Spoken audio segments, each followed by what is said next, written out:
반갑습니다. 반갑습니다. 연휴가 길었죠? 네. 네. 연휴 때 이제 많이 쉬다 보니까 할 일들이 많죠? 네. 네. 이 더위가 안 갈 것 같이 엄청 덥고 막 내리쬐더니 이제 어느새 또 쌀쌀해졌어요.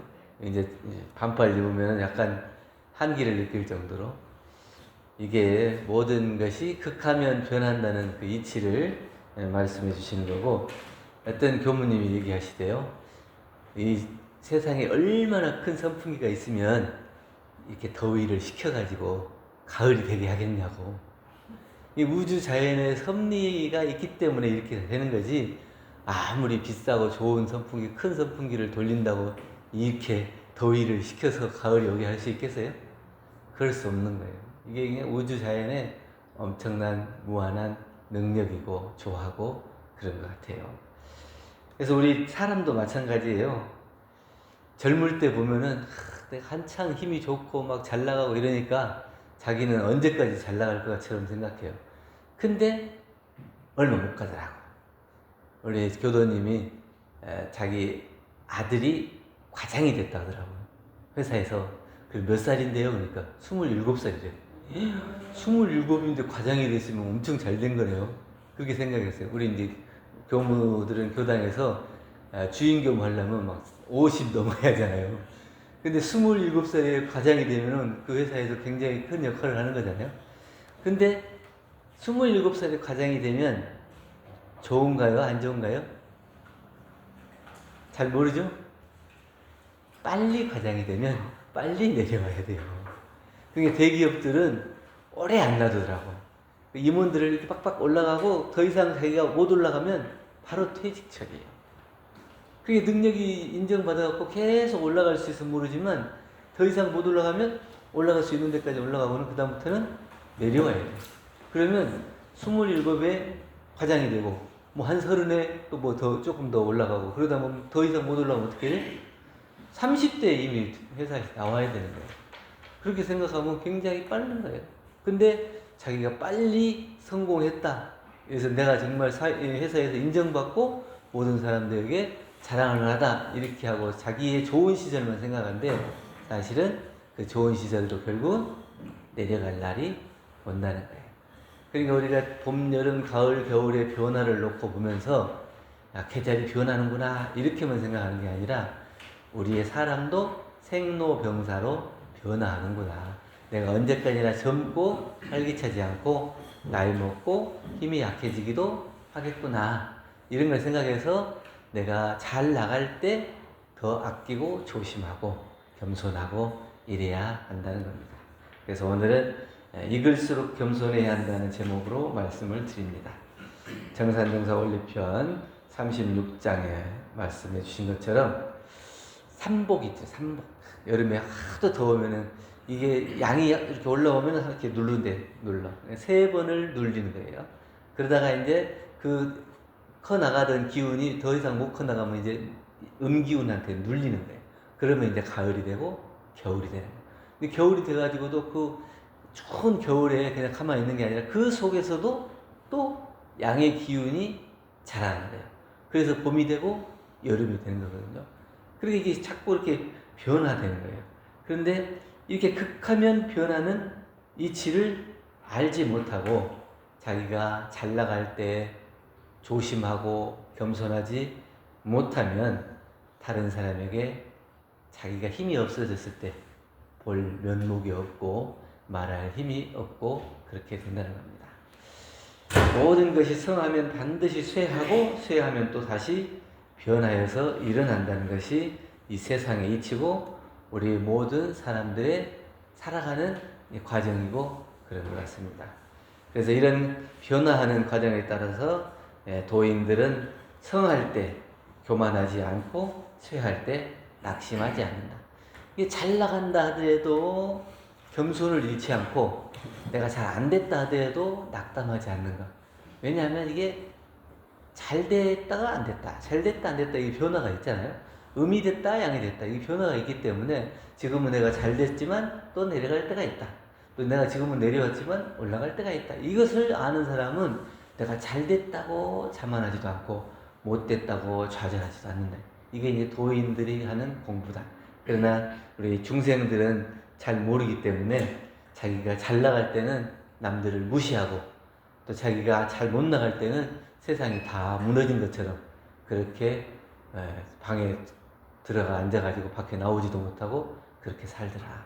그런데 우리가 이 변화하는 이치에 따라서 보고 자기의 마음 관리도 할 수 있어야 우리가 공부인이다 이렇게 얘기를 하는 겁니다. 그래서 오늘 어떻게 하면 잘 익어갈 것이냐, 익을수록 겸손을 해야 되는데 어떻게 잘 익어갈 것이냐 함께 공부해 보겠습니다. 익을수록 겸손해야 한다는 건데 우리가 익어간다는 건 뭘까요? 노래 가사에도 나오더라고요. 늙어가는 게 아니고 익어간다. 익어간다는 건, 늙어간다는 것은 세월만 보내는 게 늙어가는 거예요. 근데 익어간다는 건 뭐겠어요? 삶의 경험이나 연륜이나 지식이나 이런 것들이 쌓여지는 거예요. 그래서 내가 모든 이 경험들을 가지고 나보다 못한 사람들에게 조언도 해줄 수 있고 그 사람을 도와줄 수 있는 이런 나이가 되는 것을 익어간다 그래요. 근데 우리는 익어가기 전에 벌써 늙어가서 자기가 몸이 아픈 거 걱정하고 자기가 안 되는 거 걱정하고 날마다 걱정에 쌓여가고 그 다음에 자기 잘 나갈 때 그 함부로 해가지고 힘이 빠졌을 때 다른 사람 눈치 보고 살고 이거는 늙어가는 거고 익어가는 것은 내가 잘 되었을 때 어떻게 할 건가 이렇게 나이가 들어간다는 것은 경험이 쌓여간다는 것이고 세월 속에서 삶을 배워간다는 것을 뜻한다. 근데 익어간다는 것이 반드시 좋은 것만은 아니다. 그러니까 세월의 삶에 경험이 쌓이고 연륜이 쌓이면 이게 장점으로 드러나야 되는데 꼭 그러지 않을 때가 있더라. 연륜이 고집이 되기도 해요. 내가 이렇게 많이 해봤어. 그래가지고 다른 사람은 뭐 얘기하면 내가 더 해봤고 더 일찍 해봤고 더 많이야 이래갖고 고집을 부리잖아. 나이가 들면서 고집이 점점 세지는 거야. 그러니까 내가 고집이 세진다 그러면 어떻게 생각해야 돼요? 내가 나이를 먹고 있구나. 내가 더 이상 젊지 않구나 이렇게. 그냥 나이가 들면 바꾸는 것을 싫어해요. 이 익숙해 있고 적응되어 있는 거 늘 하던 것이 편하거든요. 그 편한 것을 바꾸는 걸 싫어해요. 그러니까 이제 뭐 봉사하는 봉사단체에서 그 나이 드신 분들 집에 가서 도와드린다고 청소도 해드리고 뭐 하고 그러는데 반드시 사용하던 물건을 사용하던 장소에다 놔야 돼요. 그런데 사용하던 장소에 사용하던 물건이 없으면 깨끗이 잘 치워준다고 막 여기 옮기고 저기 옮기고 그러면 그 이제 다음에 오지 마라 그래요. 그래서 변화가 되는 것을 두려워하고 싫어하고 적응이 잘 안 되는. 그렇기 때문에 다른 사람이 이렇게 뭐 이건 이래요 저건 저래요 이렇게 하면 내가 더 많이 먹었어. 나이를 앞세우고 내가 더 해봤어. 이렇게 자기의 연륜을 앞세워서 고집만 늘어난다. 그리고 자기의 경험을 앞세워서 다른 사람을 가르치려고 훈계는. 너는 왜 그렇게 하냐 저렇게 하냐. 왜 명절 때 젊은 애들이 집에를 안 올라고 하는데요. 왜 안 올라고 하냐고. 맨 훈계야. 뭐 아버지가 훈계하지 엄마가 훈계하지 큰아버지가 하지 삼촌이 해야지 누가 하지 너 결혼은 언제 할래 직장은 어떻게 뭐 할래 계속 이렇게 하니까 그 잔소리 듣기 싫어갖고 안 온다고. 뭐 특별 근무 있다 그러고 또 무슨 일이 있다 그러고 안 온다고 하더라고. 그게 뭐냐면 경험이 있으면 그 경험을 토대로 그 사람이 도움을 요청할 때 내가 해보니까 이렇더라 이렇게 조언을 해줄 수 있는데 내가 해본 걸 가지고 단지 알고 그 사람을 막 지시하고 가르치려고 하고 이렇게 한다. 그러면 그것이 훈계가 돼서 내가 그 훈계를 우리가 듣고 싶지 않아. 근데 옆에서 자꾸 하면 그게 그냥 잔소리가 되고 나중에 귀를 막아버려서 좋은 말도 안 되는 거예요. 그것이 훈계가 되는 거다. 그리고 세월이 다른 사람의 삶을 간섭하는 거죠.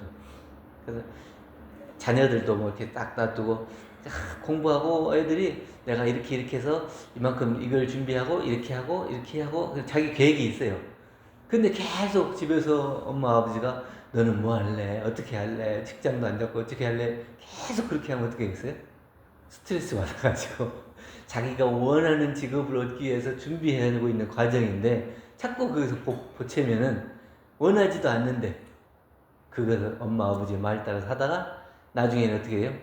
후회되고 그 원망을 부모에게 쏟아. 내가 그 하기 싫었는데 꼭 그거 하라고 하더니 이렇게 내가 힘들어한다. 이렇게 되는 거예요. 그것이 연륜이, 경험이 또 나이가 이어갈수록 조심해야 될 그런 것들입니다. 그래서 우리가 익을수록 겸손해야 되고 익을수록 아량을 넓히고 또 익을수록 남을 공경하고 또 익을수록 자신을 낮출 줄 알아야 그래야 익을수록 겸손해야 한다는 거예요. 그래서 가을에 가보면은 이제 벼들이들 익으면 고개를 이렇게 딱 숙이고 열매들도 익으면 이렇게 쭉 처지잖아요. 그래서 다 밑으로 이렇게 하고 그러니까 갖추어지고 열매를 맺고 알차지면 알차질수록 숙이게 돼요. 내가 잘 모르면 그 내 모르는 것이 드러나지 않기 위해서 목소리가 커지는 거고 내가 잘 알면 다른 사람이 막 맞다고 주장해도 그냥 듣고만 있는 거예요. 이미 나는 그걸 알고 있기 때문에 그 사람이 막 얘기하고 틀린 것을 듣고 있지만 거기 가가지고 내가 얘기하면 어떻게 되겠어요? 싸움만 돼. 그 사람이 옳다고 주장하는 것을 내가 얘기하면 거기서 반대 의견이 되면 싸움만 돼. 그러니까 그 아는 사람은 그것마저도 멈추고 그 사람이 하는 걸 그대로 지켜보고 있게 돼. 그래서 알면 알수록 겸손해져야 되는데 겸손이 안 돼요. 주머니에 송곳이 있으면 반드시 튀어나온다 그래요. 아는 것이 있으면 아는 것을 감추기가 어려운 거예요. 있는 것을 감추기가 어려워요. 그러니까 부자가 되면 누가 로또 당첨되면 나는 가만히 있으려고 그러는데 가만히 있으세요? 자기도 모르게 이게 자랑이 되는 거예요. 그래서 다른 사람들이 다 알게 되는 거예요. 자기가 좀 공부하면 내가 몰랐을 때는 가만히 있었는데 조금 많아질수록 점점 이게 입이 근질근질해지는 거예요. 근데 익을수록 겸손해진다는 건 뭐냐면 그렇게 자연에서 배우는 것처럼 곡식들도 익으면 다 머리를 숙이더라. 나도 안 만큼 오히려 겸손해지고 조용히 이렇게 고개를 숙일 수 있는 이 겸손을 배울 수 있으면 얼마나 좋겠냐. 진리와 경험의 알곡을 채운 사람은 남 앞에서 뽐내지 않는데요. 진리를 알면 알수록 겸손해지고 또 안에 더 지식이 풍부해질수록 말이 적어지는 거예요. 말이 많은 사람은 아는 것이 많지 않다고 하는 거예요. 그래서 그걸 확실히 아는 사람은 오히려 말이 줄어들더라. 자연스럽게 낮아지고 또 자연스럽게 겸손해진다고 합니다.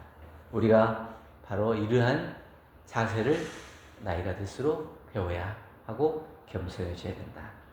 그래서 예전에 보면 춘추 전국시대에 중국의 진나라가 저 큰 중국 대륙을 다 통일했잖아요. 그런데 몇십 년 못 가잖아요. 무너져요. 근데 그 진나라에 누가 뭐 이렇게 했다 이런 것들이 크게 못 내려오지만 그 유방이라고 하는 사람은 늘 겸손하고 아랫사람을 챙기고 그렇기 때문에 그 제갈량이라고 하는 인재가 그 사람에게 와서 그 덕에 감화를 입어서 그 사람을 그 시대의 인물로 드러나게 하는 거예요.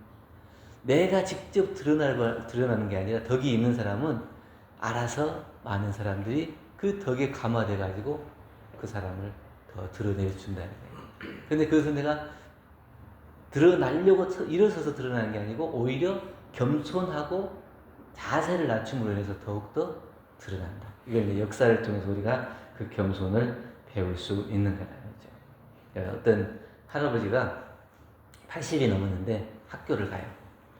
학교를 가가지고 열심히 공부해요. 가갔는데 다 손자뻘보다 더 밑에 애들하고 같이 학교를 다녀야 되잖아요. 근데 하나도 그게 표가 안 나와요. 그러니까 막 그 같은 그 부처럼 그냥 같은 학년이면 같은 동기지 이러면서 그냥 막 이렇게 서로 막 웃고 떠들고 얘기하고 거기서 내가 나이 더 먹었으니까 나한테 막 존댓말 써야 돼 이렇게 해야 돼 이런 것도 하나도 없어요. 그래서 내가 나이를 먹고 공부를 하고 싶은 마음에서 공부를 하는데 배워야 할 것이 너무 많다.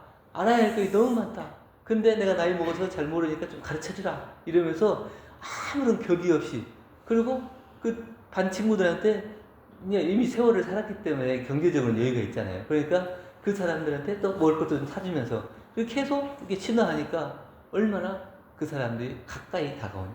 그런데 만약에 야 내가 나이 먹었는데 나한테 이렇게 먼저 네가 이렇게 해야지. 왜 인사 안 해? 뭐 이런 식으로 계속 하다 보면 어떻게 돼요? 뭐야? 그래가지고 그 사람 곁을 가려고 하지 않아요. 그럼 자기가 배우려고 하는데 그 목적도 성취가 안 되는 거고 사람들도 자기 곁을 떠나게 된다고 하는 거예요.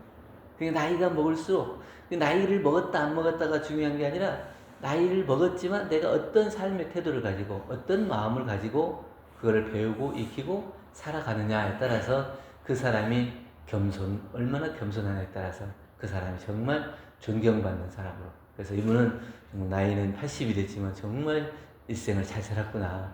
좀 어떻게 살았으면 이렇게 겸손할 수 있을까? 오히려 많은 사람들이 그 사람을 더 공경하는 마음으로 다가오게 된다는 겁니다. 그래서 우리가 흔히 이제 공부할 때 주의해야 될 것이 그렇습니다.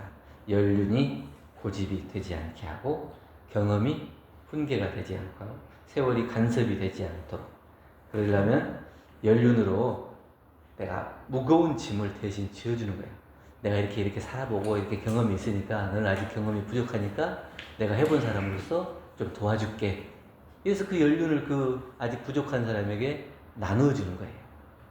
그리고 경험을 통해서 다른 사람을 가르치려고 하는 것보다는 내가 이렇게 경험해보니까 그럴 때 참 힘들더라, 아프더라. 자기가 겪은 경험을 통해서 아랫사람이 다시는 그런 경험을 겪지 않도록, 그런 아픔을 겪지 않도록 옆에서 도움을 줄 수 있는 사람이 되고, 세월이 쌓인 만큼 자기가 자기 스스로를 내세우고 존경해달라고 하는 게 아니라 오히려 내 삶을 통해서 쌓였던 먼지들, 저 사람이 어려워하고 힘들어하는 일들을 내가 치워줄 수 있는 그런 사람이 된다면 얼마나 많은 사람들에게 존경을 받는 사람이 될 것인가 이런 생각합니다. 그래서 우리가 익을수록 겸손해야 하고 익을수록 아량이 깊어져야 하고 익을수록 남을 공경해야 한다. 오늘 여기 더운 여름 지나고 이제 추수의 계절 가을이 왔는데 자연의 들판을 보면서 벼들이 저렇게 익었구나, 어느새 이렇게 됐구나, 또 나는 이렇게 살아오는 1년 동안에 얼마나 성과가 있을까, 또 내 마음을 얼마만큼 또 겸손을 했을까 이렇게 대조해보는 그런 시간이 되면 가을이 더 알찬 계절이 되지 않을까 이런 생각을 합니다. 감사합니다. 감사합니다.